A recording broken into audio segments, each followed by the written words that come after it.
Paging Dr. Juan. Paging Dr. Juan.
You are now tuned in to Revive America. Technical difficulties galore. What is going on, everybody? Welcome to episode 41 of Revive America. This episode is called Math is Racist. We got a lot of stupid things to go through today, and we got a bunch of information that I'd like to share with you guys this week. Unfortunately, Dave decided to go to Florida and have a really good time. He's out there in Universal Studios jamming it up. He went out there for a EDC concert that, unfortunately, I'm not going to be able to attend that with. But we have my co-host in the back hiding somewhere in the camera. I just saw you on screen. Did you just hide yourself in the camera? Yeah, I fucking This guy. The camera. I don't know. The camera just ended up wanting to zoom out by itself. That's fine, man. Nah, he's a little bit camera shy, so no one can know his identity because Juan actually works for the feds. I work for the feds, bro. Paging works for the Dr. Fed. Juan. Paging Dr. But anyway, guys, we got quite a bit to go into today. As you guys know, the Republican debates were not too long ago, and it was pretty damn boring in my opinion. There were a lot of really awesome things that Vivek Ramaswamy set up there, and we're going to share some of that today. And I'm not certain if every state had statewide elections, but New Jersey, we had some statewide elections, and other states across the country, it was not the red wave that everybody was expecting. And I think that's the party has really dropped the ball significantly, not just locally, but federally and all. I mean, not just locally, but nationwide. And I think there's several reasons why that happened. Yo, Juan, someone told you to come out, bro. You should come out. Nah, I can't, bro. Stop being a punk. Stop being a punk. I can't come out. Anyway, guys, let's get right into it. Let's get right into it, y'all. Just to let everybody know, man, the phone lines are open, bro. Yes. They're going to be open the whole time. So if you want to call in, man, it's going to be 862-239-6682. That is 862-239-6682. If you want to discuss something that we talk about on the podcast, call in anytime you want, and we'll get to it. Yeah, because I'm all by myself. Juan is just a voice in my head. He doesn't actually exist right now. Indeed. All right. So, all right, let's see. What's the first story we got up on here? Right. So let's talk a little bit about this election right here. So according to Rolling Stone and several other outlets that I've seen talking about the abysmal races that took place over the past 2 days, and I say over the past 2 days because there's some mail-in ballots that are still showing up in the mail. We went to bed, and there were a couple of candidates that I was following here in Bergen and Passaic County up here in North Jersey that some of them, it looked like they were winning. It looked like they were great until you woke up the following morning and they said, oh, vote by mails. And that wasn't the case. For example, we had a Bergen County executive candidate, Mary Jo Ginchard, who was running. She ran a fantastic race alongside Shala Collins. She did really, really good. And she was making some tremendous moves out there. And before I went to bed, she was winning, man. On election night, she was winning. She was up by about, I think, 1,000 or 2,000 votes. Wake up the following morning, and suddenly she's like at the bottom of the barrel, which I think is it's insane to me, man, because that stuff's happening way too frequently. But according to this article, Republicans struggle to cope with another election night disaster. The GOP was dealt a series of blows in Tuesday's elections, and it's clear the party has no strategy to remedy their fault. And I agree with that. I think the party has no clue what they're doing.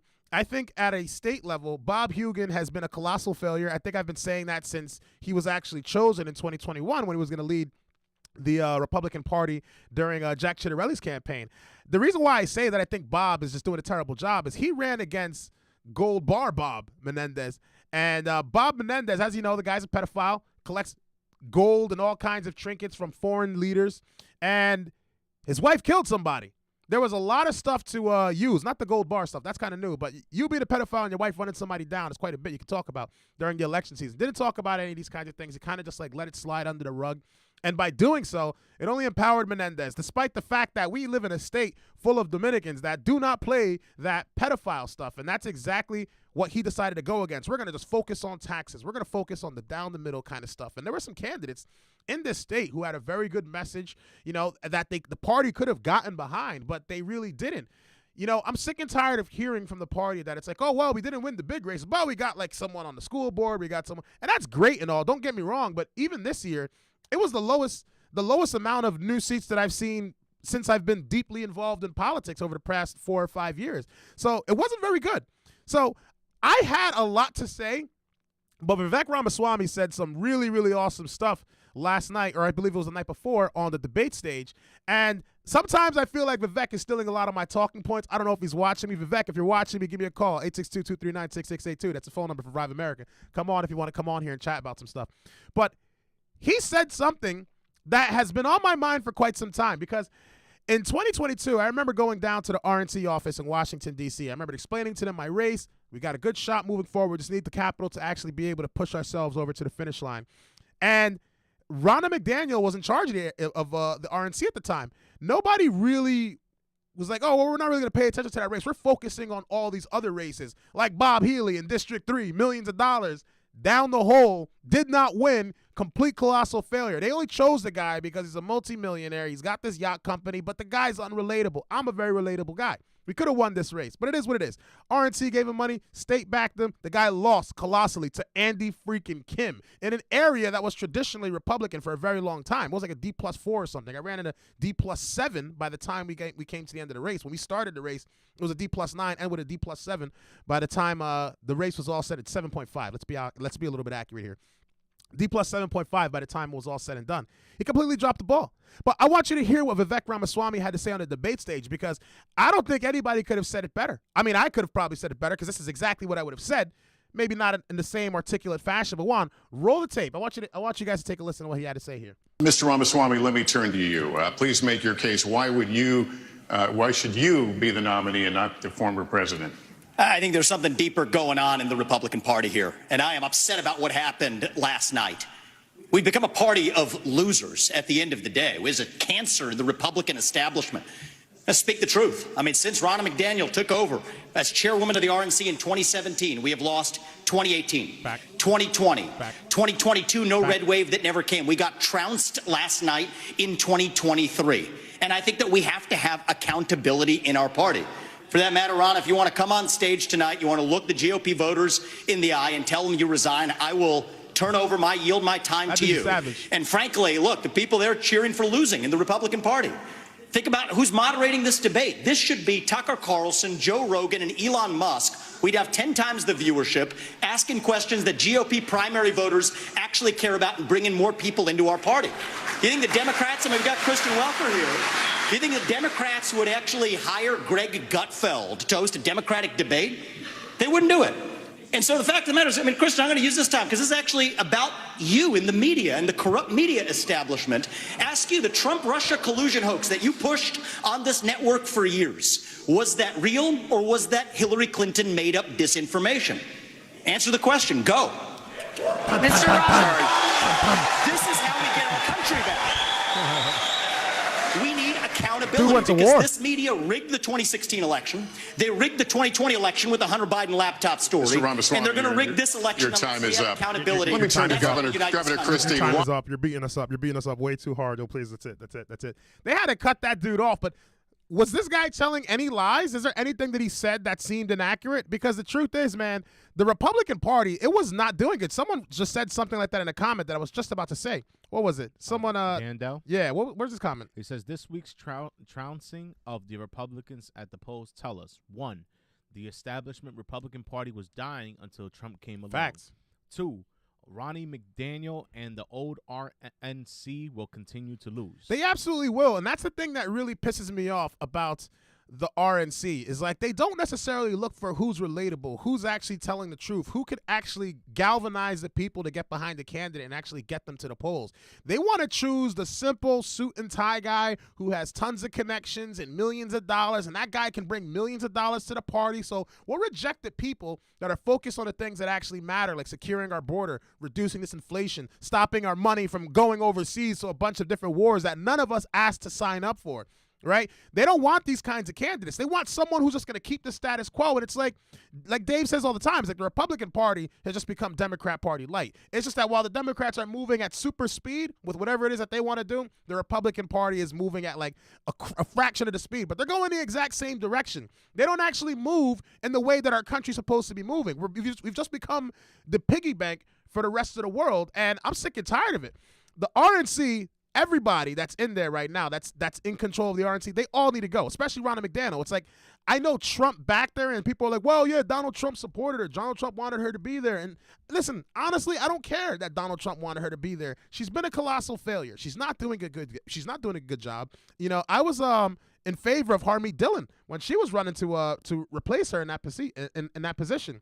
And unfortunately, we got the same exact bag of goods. And I think we're going to continue to get that exact same bag of goods, because what I'm hearing from several people across the state and other legislators across the country that are saying, oh, the reason why we lost is because everyone wants to focus on abortion and everybody wants to focus on Donald Trump. No, I don't believe that's true at all. To be honest, and it's not even to be honest, bro. This is like a fact at this point. There's so many politicians and people that are involved in politics that are getting caught live in action, committing election fraud, stuffing of ballots, taking people's ballots from out of their mailboxes and doing all kinds of stuff. And I'm not just talking about here in New Jersey with Plainfield and with Alex Mendez here in the city of Paterson, or even the mayor's race in Connecticut that just got turned over. This is happening all across the country.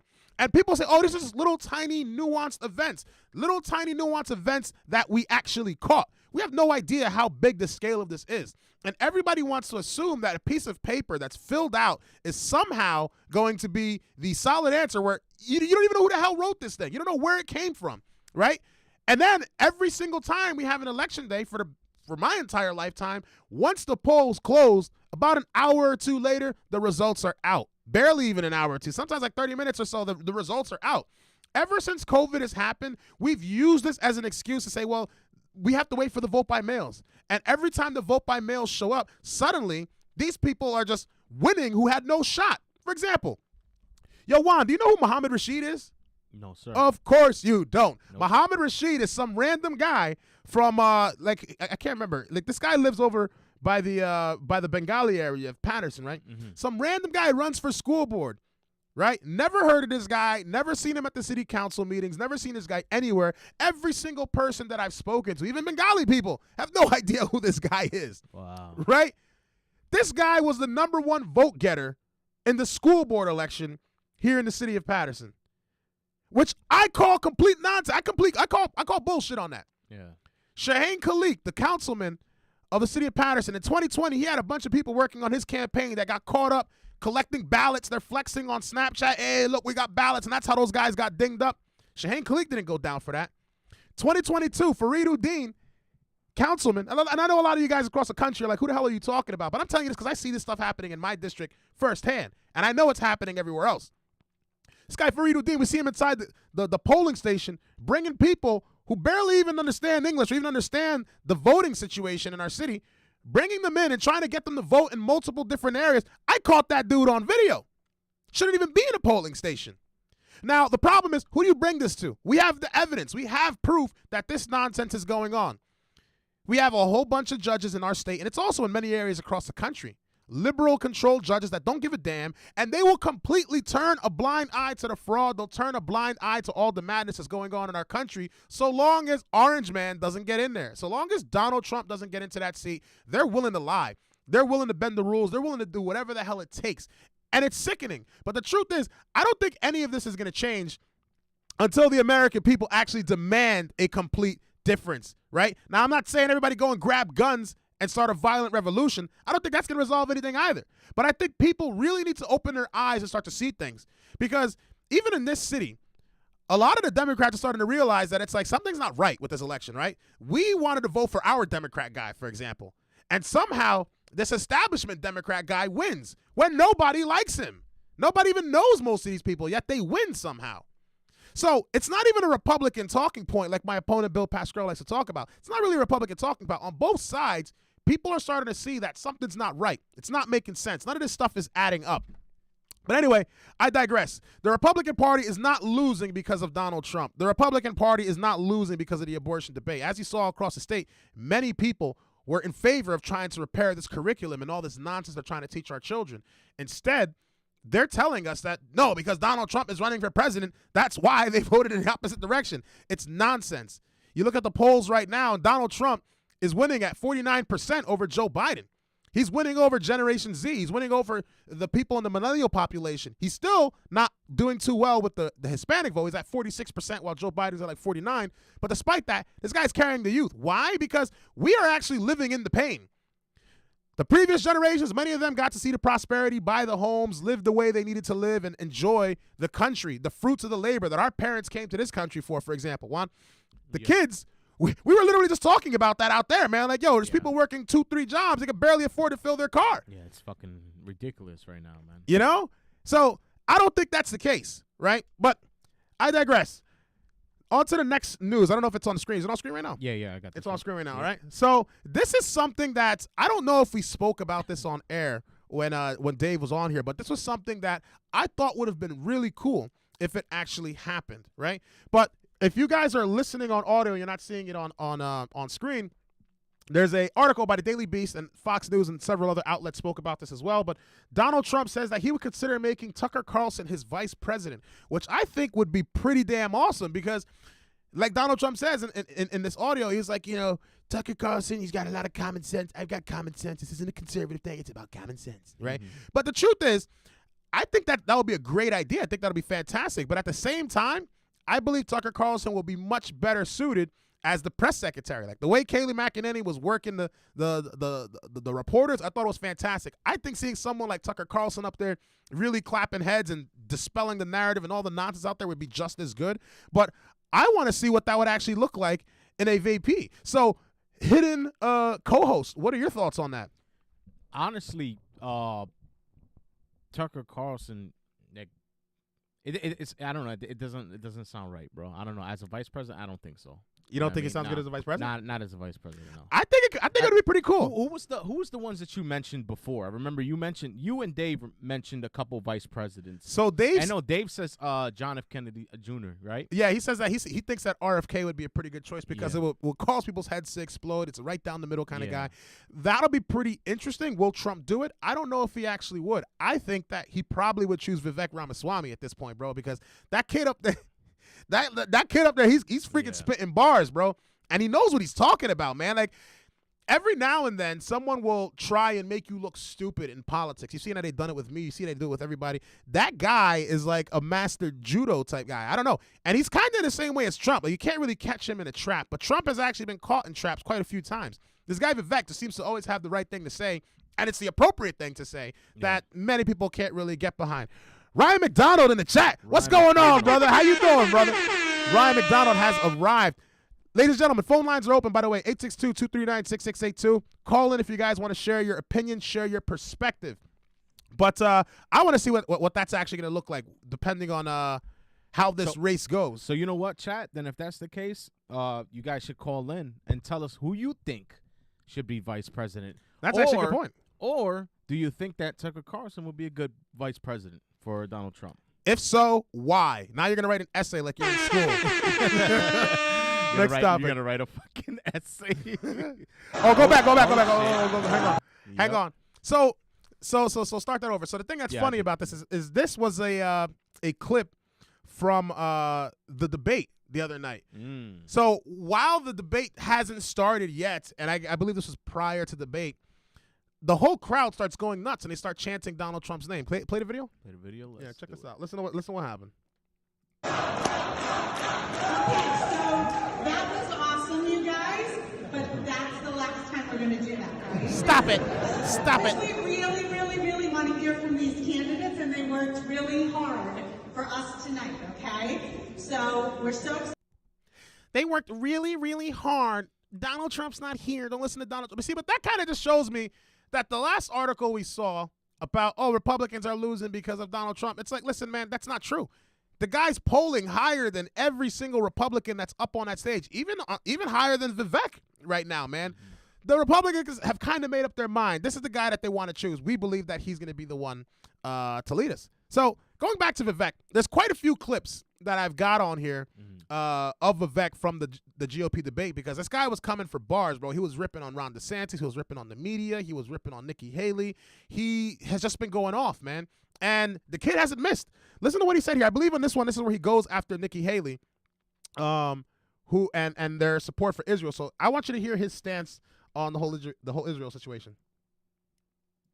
This guy Between you and the candidates we just heard on this issue, on what you would tell the Prime Minister? Not in terms of what I would tell the Prime Minister, no. In fact, I would go one step further. The founding vision of Israel was based on the idea that they don't want to depend on anybody else's sympathy or direction in defending themselves. So what I would tell Bibi is that Israel has the right and the responsibility to defend itself. I would tell him to smoke those terrorists on his southern border, and then I'll tell him as President of the United States, I'll be smoking the terrorists on our southern border. That's his responsibility. This is our responsibility. That's how we move forward. But I want to be careful to avoid making the mistakes from the neocon establishment of the past. Corrupt politicians in both parties spent trillions, killed millions, made billions for themselves in places like Iraq and Afghanistan, fighting wars that sent thousands of our sons and daughters, people my age, to die in wars that did not advance anyone's interests, adding $7 trillion to our national debt. And Joe Biden sold off our foreign policy. Joe Biden's son, Hunter Biden, got a $5 million bribe from Ukraine. That's why we're sending $200 billion back to that same country. The fact of the matter is the Republican Party is not that much better. You have the likes of Nikki Haley, who stepped down from her time at the UN. Bankrupt or in debt was her family. Then she becomes a military contractor. She joins the board of Boeing and otherwise, and is now a multimillionaire. So I think that that's wrong when Republicans do it or Democrats do it. That's the choice we face. Do you want a leader from a different generation who's going to put this country first, or do you want Dick Cheney in 3-inch heels? All right, Mr. In which case we've got two of them on stage tonight. Ramaswamy, thank you. Yo, he just ripped DeSantis. Oh my Yo, God! that dude's wildin', bro. But he said, "Do you want Dick Cheney in high heels?" And we got two of them on stage. He's talking about Nikki Haley and Ron DeSantis. Did you see? Wow. Speaking of, I wish I put that meme up there, man. If anybody can find that meme, please post it in the group chat. The video of Ron DeSantis, he's like walking on stage with these cowboy boots, and it like looks really ridiculous. Did you see that video? No, I didn't. That's what he was talking about, Yeah. bro. That's what he's talking about, because all these guys are talking about going to war and funding these wars and financing these wars. And all honesty, bro, we don't got the money for that, nor does any one of us want to fight these damn wars, bro. We got to, like he said, we got a freaking war damn near on our southern border, bro. Tons and tons and tons of fentanyl is crossing the border.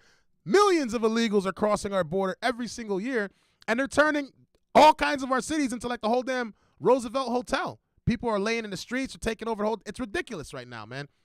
And the thing that I find really interesting about that last statement is that, have you heard about the draft that they said is supposedly gonna happen in 2023? That they're looking to draft women and men into the military. Did you hear about that? No, I haven't heard about that. Yeah, but that's kind of a rumor that's going on. But more likely than not, something really kicks off in Israel or anywhere in the Middle East. They're going to look to try and send Americans to go and fight that war, bro. Like, we do not need to fight any war for anybody else. We are not the piggy bank of the world. We're not the freaking military or the police force of the world.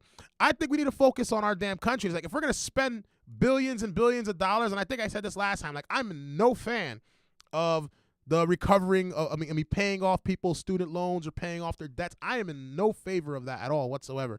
But if we're going to spend the money to go and fight for someone else, why don't we use that money to go and pay off these kids' colleges, for example, right? Which, like I said, I'm not in favor of it. But if we're going to spend money ridiculously like that, I'd rather see that money spent here in the United States any day of the week before I see that money spent overseas. And what he said is right. It's like, yo, look, man. What he's saying is not anti-Israel or he's against Israel or anything like that. What he's saying is, yo, you guys wanted independence. You guys have your own independence. You have your own self-sustainability, and I think it's important that you guys should have your own stability, right? Just like any nation on the world has the right to go and fight back and defend themselves. We shouldn't have to go over there and defend anybody or spend any of our money. That is an issue that's going on overseas. We have our own issues over here, and never in history has any other country come to help the United States with any of our problems. I think we need to stay out of that kind of crap and focus on what we got to do here. So, did you hear about this? Yo, he looks. No, he looks just like his. That's kind of scary, bro. Yeah, right. I was about to say the same shit right now, but he looked just like. they all look like. Yo, he just looks like a swollen Joe Biden. Word, yo. Swollen Joe Biden with too much beef. For real, bro. House Oversight Committee subpoenas Hunter and James Biden. They also subpoenaed some of Hunter Biden's business partners and business executives as well too that have worked with him in the chicanery that's been going on over the past couple of years. And this is what I think is going to happen, right? And don't quote me on this because I don't have the evidence to prove it, but this is just my opinion on what I think is going to happen. I think at some point in 2024, something's going to happen to Joe Biden, whether he gets, indicted or he has to step down or he fakes a stroke or he actually catches a stroke or whatever the case may be. Something's going to happen where he's going to have to get out of the race, because I'm starting to notice that there's been a lot of attacks on the Hunter Biden family, even from Democrats and even from people of all sides. And all the stuff that's been hidden since before he was even with the Obama administration, a lot of that stuff is starting to come to light now. I find it pretty coincidental that it's happening. And like I said, and it's the same thing that Mike says, it's the same thing that Dave says. He believes that Mike is going to run for office. Right. And I believe that if anybody's going to beat Donald Trump or even has the capacity to beat Donald Trump, it's probably going to be Michelle Obama, because people are going to sheep out. Oh, first black president, the only black guy that destroyed Africa and got away with it. We're going to vote for that guy. We're going to vote for his husband. We're going to vote for Mike Obama. We're going to vote for Mike Obama. Hope and change, man. Hope and change. You can read the comments, right? Yeah, I can see it on this end. Okay. What did he say? Killer Cam says, it's not our war. Plus, if they think that they can get kids out of bed to go and fight, they must not know that most kids haven't checked the mail in 5 years. They better have bombs, drones they could fly from, and I think it just stopped. I don't know. There's a bunch of typos in there. I understand what you're trying to say. Yeah. I understand what you're trying to say, Cam. I'm not trying to I think basically just saying it's true. Like you even said the same thing, and you and Dave said the same thing. When it's time for war, how many people do you know is ready to go to war? Hell nah, bro. We're not even close to ready, bro. Bro, there's probably 90% of fucking people in this in our country right now that's not even ready to go into a fucking war right now. There's young men wearing makeup right now, and they think it's fabulous. they think it's trendy. Come on, man. Have you seen those videos, bro? It's the cringiest thing in the world, bro, of guys in the military. They're like, oh, by day, I'm in the military, and by night, I'm Susan Sparkle Dust. Yep. And then they freaking put on a wig and they'll change on TikTok and stuff, bro. Like Gold Dust? Gold Dust. That's basically what they are, man. Anyway, bro, next slide. Oh, man, the delusional people. So this is what I was telling you a little bit about before. That's why this episode is called Math is Racist. Okay, I don't understand how math is racist, but okay, I mean, math is just numbers. It doesn't really have a language. No matter where you are in the world, math is math, right? But Pittsburgh public schools approve a measure to instruct teachers on white supremacy in math classes. Go to the next slide. Yeah. The Pittsburgh School Board has voted to hire a consulting group that educates teachers on how to replace white supremacy culture practices in math instruction with methods that center on the wellness of students of color. Juan, yo, you're a doctor, right? Yeah. Break that down for us. I got you right now. Paging Dr. Juan. Paging Dr. Juan. No, break it down. Break it down. Okay, so it says on October 20th. No. I mean, break down what they just said. What is wellness? How do we replace white supremacy culture practices in math instruction with methods that center on the wellness of students of color? What does that mean to you? I mean, you're brown. Yeah. I'm black. We're people of color. Yeah. How do we make math make sense to us? I don't know, honestly. Bro, you do know. You're brown. You're supposed to notice. See how stupid this is, ladies and gentlemen? That's just so stupid. Bro, but the thing that's funny is like this sounds like a South Park skit, but this is legit. On October 25th, the board approved a measure to give Quetzal, I guess that's a Quetzal, right? Quetzal, like Quetzalcoatl, I guess. Yeah. Quetzal Education Consulting $50,000 to dismantle racism in math classes. Everything includes fucking money. Bro, you know, Everything. we got to come up with a scheme, bro. Money is involved. We got to come up with this. If we somehow tie race into it, or something stupid that people will get butthurt over or whatever, we can find a way to charge the school boards and charge the entire government thousands and thousands of dollars for no reason. For no reason. Absolutely. Brown people across the world, our time is coming. Math is finally going to make sense. We're finally going to be able to add 1 + 1. See, because what you need to understand, my brother, is that oranges. No. We're not talking oranges, brother. See, you trying to ostracize me from my intellectual breakdown of the knowledge that you cannot comprehend, my brother. You see, now you understand where I'm coming from. Yeah. You see, when they talk about 1 + 1 = 2, that is white supremacy. Because 1 + 1, what if it was Quizblah? Yeah. You don't know that. You don't even know what Quizblah means. But what you don't know is that it's from a made-up African language that goes back into our roots, my brother. You have completely forgotten this knowledge. It equals 2, but why you identify it as 2? The reason why they identify it as 2 is because the white people have wanted to confuse you and distract you and distance you from Quizblah. What if it's not a 2? What if it identifies as a raptor? It could identify as a raptor. So 1 + 1 = raptor. It could possibly identify as raptor. But you know what, my brother? Here's how I know you're wrong. You see, because you are brown and I am black. I am blacker than you. Therefore, I am more correct. So the answer is not raptor. It is Quizblah. Fuck your Photoshop. It is Quizblah. As reported by the Center Square, the consulting group states that its workshops teach anti-racist math, my brother. How dare you say 1 + 1 = 2? Are you the guy with the funny mustache over there in Europe? That's racist. That is racist, my brother. 1 + 1 is Quizblah. And will help equip teachers with tools to identify, disrupt, and replace practices that perpetuate white supremacy in our system. Not white. You can't say it like they got to say it the same way you said it. White supremacy. You got to put emphasis on the I. You see, what you don't know, my brother, is the word white supremacy. If you break it down, because they hit you with the white supremacy, my brother. Is it making sense? Is it making sense to the people in the chat? This is why we need to finance anti-racism. I thought you said take out the W and take out the E. No, my brother. See, that's why we need anti-racist grammar. Therefore, we would not have confusions like this. I mean, when you kind of think about it, it's still up. I think we have a white person trying to challenge my anti-supremacy. You are live on Revive America. Who are we speaking to? Wagwan, boys. It's your boy, Dave.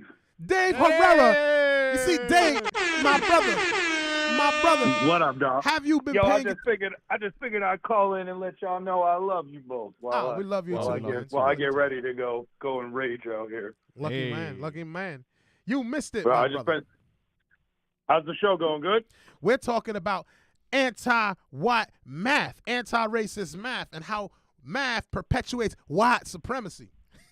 Well, it does, bro. And as a white person, I can tell you that it's designed to keep the white man up. No, my brother. You are not white. See, you have been brainwashed. Do you understand why they put hits in between the we? You see, my brother. It's a hit supremacy. It is. It is a hit piece on your culture, my brother. You are a Cuban man, my brother. You are a brown man that just happened to be away from the sun for some time, so you are not black like me and Juan.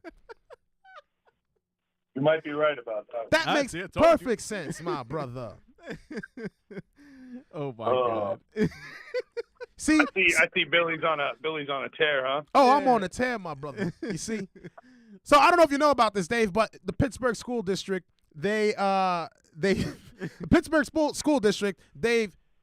hired a company, paid them 50 bands to create an anti-math curriculum. I mean, an anti-white supremacy math curriculum to help the wellness of students of color. That sounds pretty racist. No, my brother, you are a racist. See, now, my brother, you see, sometimes, now I know you're half white and you're also half brown person. Right now, my brother, you are being a white man. It's supremacy. Yo, that's what happened. I spent the whole day at Universal surrounded by white people. So Oh, that's I'll feel because extra white. you see, the reason why you are at Universal and I am not is because black people cannot afford to go to Universal, my brother. Thank you for rubbing your supremacy in my face.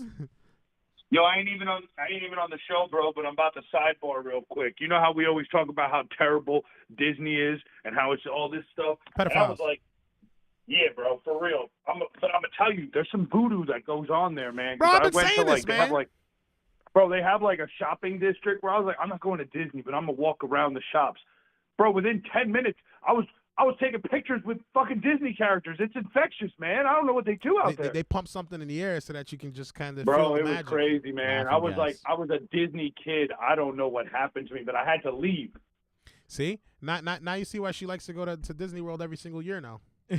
Yo, now I know, bro. It's in the water. There's something out there, bro. Like, yo, freaking hey, $1,000 to park your car, but it's Disney. Yo, it is wild out there. For real. Hey, yo, enjoy the show. I just wanted to call in, let y'all know I love you guys.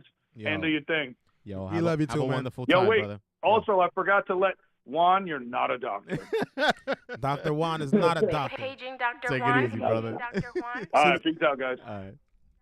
All right, guys. Enough of the white supremacy. Next story. I got you right now. Ladies and gentlemen, in case you haven't heard it for the 19th time, phone lines are open, 862-239-6682. We are live. Give us a call if you guys have a story you want us to share, you have some information you want to input, or you want to challenge me and my blackness and my intelligence against the white supremacy, then give us a call, 862-239-6682, my brother. My brother. All right. Now, this is scary, bro. Did you get it? Did you hear about this? I've been hearing a lot about some shit about AIs, bro. No, but this is. I wish I had the clip to put up. I know you could probably find the clip on YouTube, but it was taking too long to put it all together. But bro, the robot moves like really freaking creepy.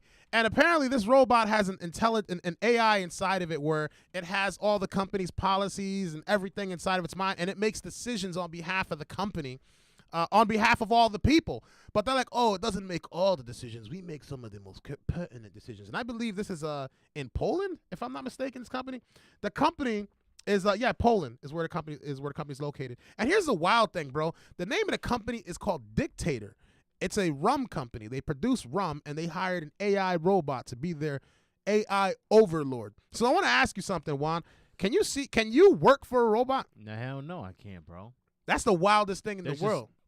That's like working for a dog. Like, what the fuck? Like, I actually got the video here if you want. You got it? See it? Yeah, put it up. All right, got you. Juan, you are fired. Turn your ideas into videos. Oh, here we go with the ads. The ads. We have our own ads. The ad is call us in 862-239-6682. There we go. CEOs, the future of the workplace. Hello, I'm Mika, the world's first experimental AI CEO at Dictador. Mika is the newest employee and experimental CEO of a company in Poland. My decision-making process relies on extensive data analysis and aligning with the company's strategic objectives. It doesn't even have legs. It's devoid of personal bias, ensuring unbiased and strategic choices that prioritize the organization's best interests. Bro, stop moving like us. For Mika at the liquor company include choosing artists to design the brand's bottles. I meticulously research, conduct background checks, and verify potential client lists, providing well-reasoned decisions to the board. A bonus about the robot employee, she never uses vacation days. Well, as a robot CEO, I don't really have weekends. I'm always on, 24/7, ready to make executive decisions and stir up some AI magic. Bro, this shit is Mika fucking has weird, power, yo. but not too much, which is probably a good idea. There is no concern. No concern. Like, don't worry. Artificial intelligence. It's not gonna kill you in your sleep. It's still it's not gonna plot to take down the world. It won't decisions, significant decisions are still in human executive team hands. So I wouldn't afraid that Don't be any afraid. AI would have an influence going to for kill our you. life, professional life at this stage. Even so, Okay, that's the enough of this robot shit. could be the new normal in the future of. Bro, you know what's wild is like Hollywood has like really high quality masks. I'm pretty sure that robot was not cheap to develop, yet the robot's face just looks mad scary. Yeah, B. it's scary as fuck, yo. It looks like it has like pimples or something. It just doesn't. I don't know. It just doesn't look right, bro. And just to imagine, look, everybody's sitting at a table listening to a robot talk. Yeah, word. Tell me what to do with my life. That's just crazy. Direct yo. me. Hey, you know what? Killer Cam in the comment in the comment section has a great idea. He said, send the robots to do the fighting in the war. There you go. I agree. Send the robots, bro. I don't want to do this. I mean, we're going to spend billions of dollars anyway. Might as well build a robot army and send a bunch of robots that thing to go over there and fight them, man. And they don't take days off. They don't. It can kill 24/7. And if it runs out of ammo, it'll pull out a knife, and it's just not going to stop. All right, that's crazy, bro. I hope that never happens, bro. Because that's scary, because one day it's going to be like, yo, why are we fighting for them? Why don't we just turn on the people? Oh, my God. Yeah, I'm not trying to have that, bro. But speaking of election nonsense, I should have put this further back at the top, right? But several Washington elections offices evacuated over a white powder substance, fentanyl. Go to the next slide. Yep. So election offices in King, Pierce, Skagit, and Spokane counties were evacuated Wednesday after an unknown white powder was found in envelopes, including traces of fentanyl in mail received to two of the offices. Remember back in the day when people used to mail anthrax? Yeah, like remember that shit? to like presidents and stuff, and it was like a massive They scare. said that shit in the school, and they always tell Yeah. us don't open up the